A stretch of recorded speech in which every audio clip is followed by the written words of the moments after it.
This episode of Fern and Friends is presented in partnership with Hey Design Guy and Dominion Designs and Media. Hey, and welcome to episode 1 of the Fern and Friends podcast, which is part of the Fern Effect. It is a beautiful February day here in Texas, so I'm excited for our first guest. As a matter of fact, I'll have my virtual podcast assistant help us introduce our guest. Hey, Tyrone, are you around? Hi, Fern. Yes, I'm right here. How can I help? Great. Please tell us about this episode's guest, Giselle Johnson, Analytics Associate Analyst at PepsiCo. Sure thing. Let me look up our guest, Giselle Johnson. Okay, starting with a web search. Got it. And I'm now searching for Giselle via LinkedIn. Okay, believe I've got all the information we need about our guest. Today we're joined by Giselle Johnson, a rising voice in AI and analytics. Giselle works at PepsiCo on the Microsoft 365 Copilot team, where she helps bring AI tools into real, everyday business workflows. We're talking about her journey into tech, working with AI at an enterprise scale, and what it really looks like behind the scenes. How does that sound, Fern? Thank you, Tyrone, for that info, which was on point. So without further ado, let's welcome in Miss Giselle Johnson to the first episode of Fern and Friends. Hey girl, it is Fern and Friends here. I am here with Giselle Johnson. Girl, you're looking cute on a Saturday morning. Thank you, Auntie. You look cute. I like the outfit. The hair is cute. I like the jacket. Yeah. Thank you. It's giving. I'm trying to give rich auntie vibes, but I ain't got no job, I ain't got no money, so maybe you could make a donation to the Fern Johnson Fund. Unfortunately, not at this current time. We're not aligned with that. All right, well, listen, we're having a quick conversation because we're doing a test mash it up, all about AI. And this is your first job. You had 2 great internships, and now you are at what? PepsiCo. Yes, PepsiCo. So what do you do at PepsiCo? So my job at PepsiCo, I'm in charge of Copilot user adoption, which means I'm all about Copilot all day, making sure that it's increasing productivity and people are using it to the best of their ability. So I do trainings and I do a lot of just adoption. I make SharePoints, I make websites, a lot of pushing Copilot. That's what I do. So that's Microsoft's tool to leverage AI and actually blend it into the work that you're doing on a day-to-day basis. Can you give me an example of how you're using Copilot? Like, do you use Copilot in your meetings? So instead of you typing notes, is Copilot doing it for you, girl? Yes, I have a kind of difficult time multitasking, so Copilot will record the video and the transcript, and then from there I can take notes or I can ask questions and nobody else will know about it. So I can ask a question like, what did that mean? Or can you further explain that? Because they speak very high level and Copilot will break it down for me. So I love Copilot at work. I love that. So when you went into school, now where'd you go to school? The illustrious Florida. Yes, the illustrious Florida A&M University. Go Rattlers. Okay. So when you went into school, you didn't know anything about Copilot. Was Copilot even talked about then? No, Copilot was not as big as ChatGPT was. Even for one of my classes, I had to use ChatGPT. We could have used Copilot, but ChatGPT was the bigger one. And so you have a perfect segue to this question because I think a lot of parents are dealing with this. What's the balance between using ChatGPT or Copilot for research versus just letting it do your work? What's the fine line? How do you work that to make sure that you're still providing your content but leveraging AI as a tool for research versus doing the work for you? Talk to me about how do you manage that?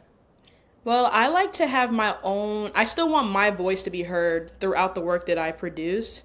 And although some AI systems are used to train based on your voice, it doesn't truly give out your true voice. So I make sure that I use it more as a resource rather than letting it do it for me. And also you have to use it so it won't take everyone's jobs away. That's what everyone keeps saying. But if you use it as a resource, as a tool and understand it, it can help you do your job better. So that's what I try to keep in mind, that it's going to help me be better rather than letting it do whatever it wants to do. So what do you think our next generation who are in tech, how can they stand out with using AI? What would make them stand out so that their leadership, their team knows that they're effectively using it, but being creative? I think the more you understand it and the deeper you go into learning about AI, so you can learn about AI, but what about prompt engineering? What about quantum? How does the GBT part work? So I think learning more about AI and what it can do, because a lot of people are kind of scared about it, but I'm the go-to co-pilot person because I surround myself around AI and what it can do, and I keep furthering myself and being a sponge and learning more. So if you keep learning about AI and you don't let it scare you or don't let it challenge you, then I think that's how you get ahead of what other people are doing. So don't be intimidated, girl. You ain't intimidated. You intimidated? I could never be. Co-pilot will What? never defeat me. What? It will never defeat her, she said. Let me just tell you people, my Fern and Friends group, my new Fern and Friends community. Giselle, I'm from New York. Giselle is straight from Virginia and Florida. But we've gotten quite close. You know, she's a Johnson, so we're trying to keep that auntie, niecey vibe going. But she tries to talk New York. And it's so funny because, it's just you can't mimic it, you can't intimidate it. You need the authenticity of being a New Yorker. But that's okay. I don't even think I sound like I'm from New York. Not at all. But when I get around who? Florence. No, Oh no, yeah. not you. Oh, oh, Florence. Oh yeah. Well, you sound like a New Yorker to me because I feel like that's what New Yorkers sound like. I'm just But a softie when it comes to it because I've been in Texas now for 20 years, but that's y'all are another just New that's Yorkers another conversation for another day. All right, so let's get back to this AI conversation. Where do you see AI in the next, I don't even say 5 years, where will you see AI in the next 2 years? I think it's going to be you must learn about it to continue to work. I feel like that everyone should start learning about it now, but I feel like if you don't use it and don't start learning about it, you're going to fall behind in work. That's just how it's you're going to fall behind. You must learn about it. You can't just stay away from it. It's not something you can keep pushing off. You Right. have to learn about it. How about getting an advanced degree? I think you're getting your master's. Is your master's having to do anything with AI? It doesn't have anything to do with AI, but all of my classes, my teachers tell me all the time, you will fall behind if you don't use AI. Like they're including it into the course, so Oh, they're forcing us to learn about it. okay, all right, all right. Well, listen, this was meant to be a real short conversation. We just have a few more minutes. If you were to tell your younger self, now that you are in your 20s and you started your career, what would you tell your younger self now that you are, a big wig in a Fortune 50 organization doing the AI damn thing? What would you tell them? I would tell myself, you should be proud of yourself, but keep learning. Like, don't ever stop learning. I know you're out of school. Well, I'm in grad school now, but before I was out of school, this is what you worked for. Keep on working. Don't stop. Don't lose your momentum. Don't get stagnant. You must keep going. Get it, don't stop, get it, don't stop, get it. What? All right. Wow, that's a lot for a Saturday morning. All right, friends, we appreciate Miss Giselle Johnson, Microsoft pilot extraordinaire, Zeta Yeah. Beta, let me get it right. Yes, please. Okay, what is it now? Zeta Phi Beta Sorority She's a Incorporated. member of the Zeta Phi Beta Sorority Incorporated. She's a proud FAMU grad. She is the proud daughter of the Johnson family that hails out of Florida and Virginia.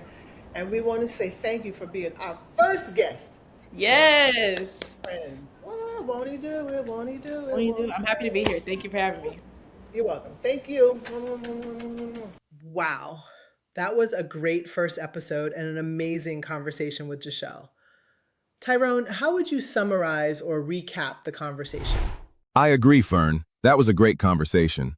My key takeaways that really stood out are: first, AI works best when it actually fits into real life.